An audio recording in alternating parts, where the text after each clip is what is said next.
नमस्ते। आज के इस विश्लेषण में आपका स्वागत है।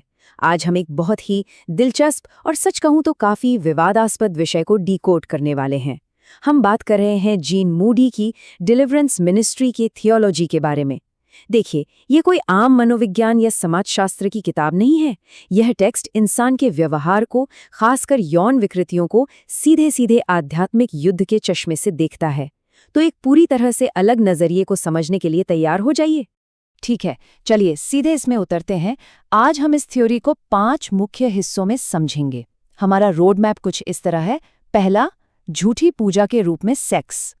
फिर हम देखेंगे मनुष्य का पतन, इसके बाद विवाह की पवित्रता, फिर दिमाग की लड़ाई और अंत में राक्षसी प्रभाव की पहचान कैसे की जाए। तो शुरुआत करते हैं हमारे पहले भाग से, झूठी पूजा के रूप में सेक्स। अब इस पूरे विचार की नींव क्या है? जीन मूडी का एक बहुत ही सीधा और चौंकाने वाला दावा है। उनका कहना है, और मैं यहाँ कोट कर रहा हूँ, शैतान इन देवताओं की पूजा को बहाल करने की कोशिश कर रहा है, ये जानकर कि ज्यादातर लोग नहीं जानते कि जब वे यौन विकृत काम करते हैं तो वे वास्तव में पूजा का एक कार्य कर रहे हैं। मतलब जो चीजें आज के समय में सिर्फ एक बुरा व्यवहार या विकृति लग सकती हैं, मूडी के हिसाब से वो असल में अनजाने में की जा रही प्राचीन झूठे देवताओं की पूजा है। कमाल का नजरिया है ना? लेकिन यहाँ एक सवाल उठता है, ये झूठे देवता आखिर हैं कौन? इसे समझाने के लिए मूडी अंगर की बाइबल डिक्शनरी का हवाला देते हैं। इसके अनुसार प्राचीन इज़राइल के आसपास कुछ ऐसी संस्थाएं या देवताओं की पूजा होती थी जहां अवैध शारीरिक संबंध बनाना ही पूजा का मुख्य तरीका हुआ करता था। सोचिए जरा, मूडी इस पुरानी दुनिया के कंसेप्ट को सीधा आज की दुनिया की बुराइयों से जोड़ रहे हैं। और यहीं से हम आगे बढ़ते हैं भाग 2 की ओर, मनुष्य का पतन। आइए देखते हैं कि मूडी के अनुसार ये पूरा पतन कैसे होता है। वो बाइबल के रोमनों के पहले अध्याय का इस्तेमाल करके एक तरह का डोमिनो इफेक्ट समझाते हैं। 5 कदम हैं। पहला कदम, जब इंसान की जिंदगी में ईश्वर का स्थान कम हो जाता है। दूसरा, जब दिल और दिमाग फालतू की कल्पनाओं और धोखे से भर जाता है। तीसरा कदम है मूर्तियों की पूजा शुरू करना। और जब ये सब होता है तो चौथे चरण में ईश्वर उन्हें उनके हाल पर, यानी अवैध सेक्स के लिए सौंप देते हैं। और आखिर में आता है 5वां चरण, जो लेखक के अनुसार समलैंगिकता और विकृति है। मूडी मानते हैं कि ये सब वापस उसी प्राचीन झूठी पूजा का हिस्सा बन जाता है। चलिए अब बात करते हैं भाग 3 की, विवाह की पवित्रता। अब ये हिस्सा थोड़ा और भी विवादास्पद है, क्योंकि मूडी इन आध्यात्मिक नियमों को सीधे विवाहित जोड़ों पर भी लागू करते हैं। मूडी इसे एक गहरा धोखा कहते हैं। उनका साफ तौर पर मानना है कि सिर्फ शादीशुदा होने का मतलब ये बिल्कुल नहीं है कि कोई भी जोड़ा विकृत सेक्स या सोडोमी में शामिल हो सकता है। उनका रुख यहाँ बेहद सख्त है।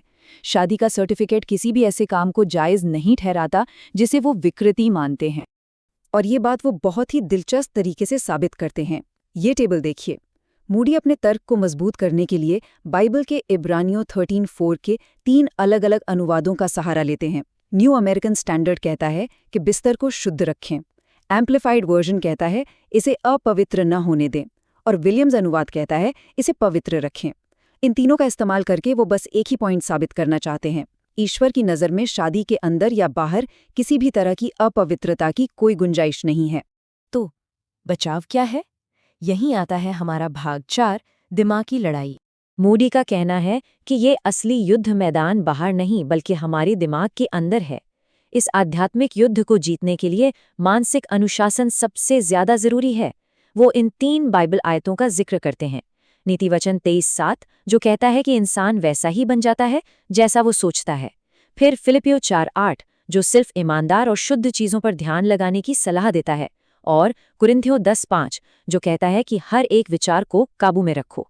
आसान शब्दों में कहें तो अगर आपको बुरी संगति और विकृति से बचना है तो अपने दिमाग का स्टीयरिंग व्हील पूरी तरह से अपने हाथ में रखना होगा। यहाँ एक बहुत ही क्रिटिकल पॉइंट है जिसे समझना जरूरी है। मूडी प्रलोभन और पाप के बीच एक बहुत ही साफ लकीर खींचते हैं। देखिए, उनका मानना है कि राक्षस आपके दिमाग में बुरे विचार डाल सकते हैं, लेकिन अगर वो विचार बस आपके दिमाग से गुजर जाएं तो वो पाप नहीं है, वो सिर्फ एक प्रलोभन है। लेकिन अगर कोई उस विचार को दिमाग में घर करने दे, उसे इमेजिन करे और उस पर एक्शन ले, तब जाकर वो पाप बनता है ना? काफी दिलचस्प फर्क।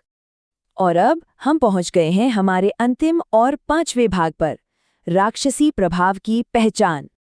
आगे बढ़ने और लक्षणों पर बात करने से पहले एक बात बिल्कुल साफ कर दें। मूडी शादी के अंदर होने वाले पारंपरिक संबंधों के खिलाफ बिल्कुल भी नहीं है।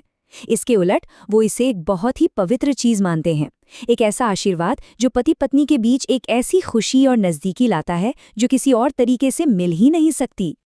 लेकिन दूसरी तरफ उन्होंने एक पूरी चेकलिस्ट भी दी है, जिससे उनके अनुसार ये पता चलता है कि कोई व्यक्ति बुरी आत्माओं का मेजबान है या नहीं। चलिए इसे निष्पक्ष रूप से देखते हैं। उन्होंने जो संकेत दिए हैं वो हैं दिमाग में गंदी यादों या आवाज़ों का लगातार आना और उन्हें रोक ना पाना, मन ही मन लोगों के कपड़े उतारने की कल्पना करना, दिमाग का हमेशा कामुक विचारों से भरा रहना, या फिर हस्तमैथुन करने वाला, व्यभिचारी या समलैंगिक होना। मूडी के इस थियोलॉजिकल फ्रेमवर्क में ये सब सिर्फ मनोवैज्ञानिक या इंसानी आदतें नहीं हैं, बल्कि सीधे सीधे राक्षसी प्रभाव के पक्के सबूत हैं। तो इसी के साथ हम इस विश्लेषण के अंत में आ गए हैं। जीन मूडी की ये डिलीवरेंस थियोलॉजी यकीनन एक बहुत ही अलग और चरम नज़रिया पेश करती है। लेकिन जाने से पहले आइए इस सवाल पर गहराई से विचार करें। जब हम इंसानी मनोवैज्ञानिक संघर्षों और यौन व्यवहार को सख्ती से सिर्फ आध्यात्मिक युद्ध और राक्षसी प्रभाव के चश्मे से देखते हैं, तो यह नैतिकता और एक दूसरे के साथ हमारे संबंधों के प्रति हमारे पूरे नज़रिए को कैसे बदल देता है। ये सोचने वाली बात है।